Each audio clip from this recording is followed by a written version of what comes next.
Take two. This is Stephen, the Disney Drago Robinson. You're watching the one and only Sporting Icon. Bow bow! Potentially we could have 2 fights in December, Saudi Arabia. Of course you'll know about that. At the minute it looks like it could well be Joshua vs Wilder and Fury Usyk all on the same card. What do you think of that from a boxing fan's perspective?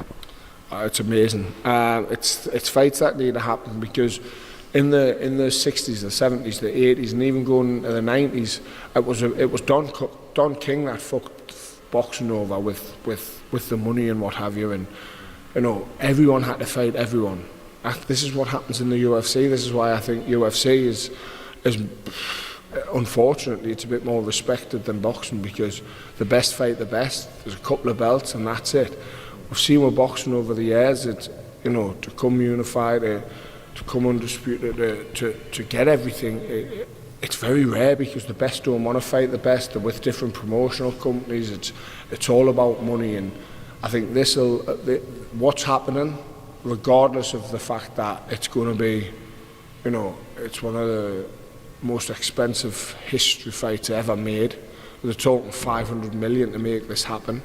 It's going to be in Saudi Arabia. It's probably going to be a couple of grand a ticket, but we've already had Sergey Usyk's coach on tour. No doubt we'll be asked. You know, I could be asked, other than Fury, I could be asked to go to all 3 camps.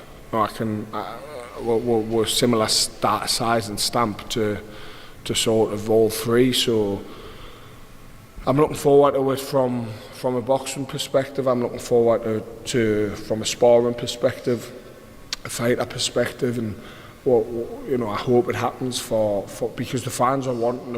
They've been waiting a long time for something like this. They've been waiting a long time for these fights to happen, these big names to fight these big names, and although it is about money, and regardless whether people say it's not about money, listen, we're in the sport for a short term. We want to make as much money as we can. None of us enjoy getting fucking punched in the face. We're in this sport, and unfortunately, you know, until you get to the top, money isn't there to be made until you rise. So, you know, it is about money, regardless what they say. They can sit and say, "Oh, listen, I'll fight him here, I'll fight him there." It doesn't matter how much. It is about money, and we've seen this in negotiations over the years. So, like I say, I hope it does happen.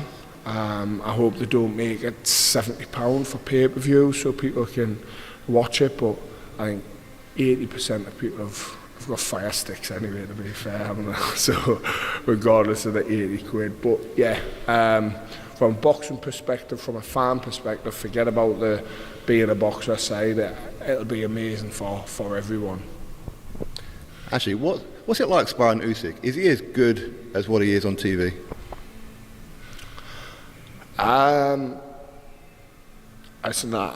Sparring. You're there to learn. It pisses me off when people go, "He sparred this kid, he sparred that kid." You know, I've sparred some of the best in the world. Does that make me one of the best in the world? No, of course it doesn't. You're there to learn. You're there to, whatever's working in the gym, you're there to you know, make sure that becomes perfect. Whatever isn't working, you're there to make sure that you can try and get that to work. You take shots. So Usyk's learning. He's a master of the sport. You can see he goes back to his corner and he gets taught something. And he comes out and he tries that. So you can't sit there and say someone's good or bad in sparring.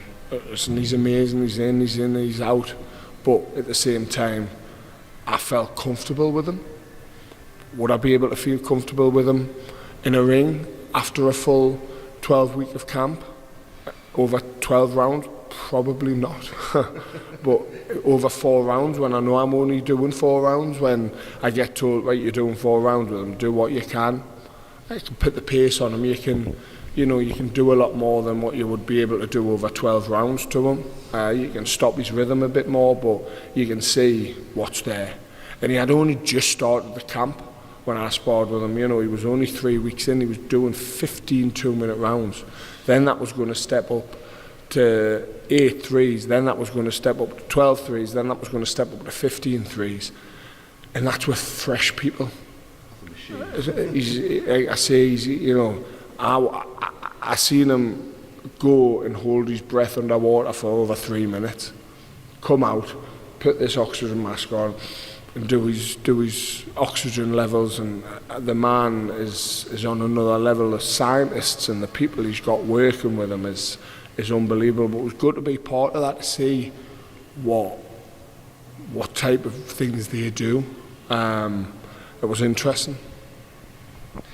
You touched on something there, and I'm going to end this in a second, about the sparring and sparring. Does it annoy you when you hear certain fighters, one of which you have actually been in there with, talking about, I knocked out this guy, I knocked out that guy in sparring and blah, blah, blah? Is that disrespectful to speak about that publicly? I've knocked out some big names in sparring.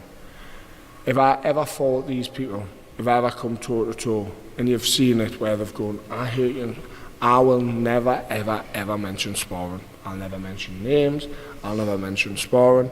Touch wood, I've never been put down, ever. In the ring, in sparring, in fights, touch wood again, touch wood. I've never been on the canvas, so nobody can say anything about me. They can say I'm shit, which people do every day. But as I say, when these people say I'm shit, I've said it a million times, I've overachieved in life so much. With where I was, with where I could have been, with where I was, the path I was on, coming into a gym fat as, 144 kilo to lose weight 7 years ago to where I am now. I don't care what people say. I really don't. So it's unfortunate when you hear people talking about sparring, because as I say, that's where you're there to learn. And I think it's disgusting when people say they've done this, but listen, this is what I'm on about with social media. Social media is the new forte to sell fights. The promoters are a thing of the past. Look at this misfit. It's all through social media, and it's massive, absolutely massive. What Wasserman and DAZN are doing there is fantastic, because they've seen, things are on a decline, and they've raised it. We've got so many more followers watching boxing now because of things like this. So, as I say, social media, although I don't appreciate it and I don't like it, making that go sometimes makes fights, sometimes makes you the millions. And the people that do it, I don't agree with it, but that's down to them and the team around them. I've been told a few times, say this on social media, call this person out. I've said, no, I won't. I'd rather get the number, ring them and say, listen, you little mug, come to the gym, let's do it. But as I say, it's not going to happen, and I've had to just learn to just bite my teeth, watch these videos, see these people tag us. I've been told a million times, everyone tells us Nick Campbell was going to knock us out. Everyone tells us that Ignatius was going to knock us out, and Tommy Welsh was going to knock us out. Solomon Day, I've never been knocked out yet. So the man who does it, fair play to him. I'll take my hat off to him, shake his hand, say, hey, listen, you're the first to do that, well done. But, this is what social media is for. It's for trolls. It's for people who like to sit behind a computer screen. And unfortunately, as I say, that's just not me. All right, Stephen, it's good to catch up with you. I'll come see you a little bit before the fight and that anyway, to see how your training's going and all that kind of good stuff. Yeah, and thank you everyone for watching. Thank you everyone for tuning in to Sporting Icons, Martin and myself. I appreciate it, so yeah.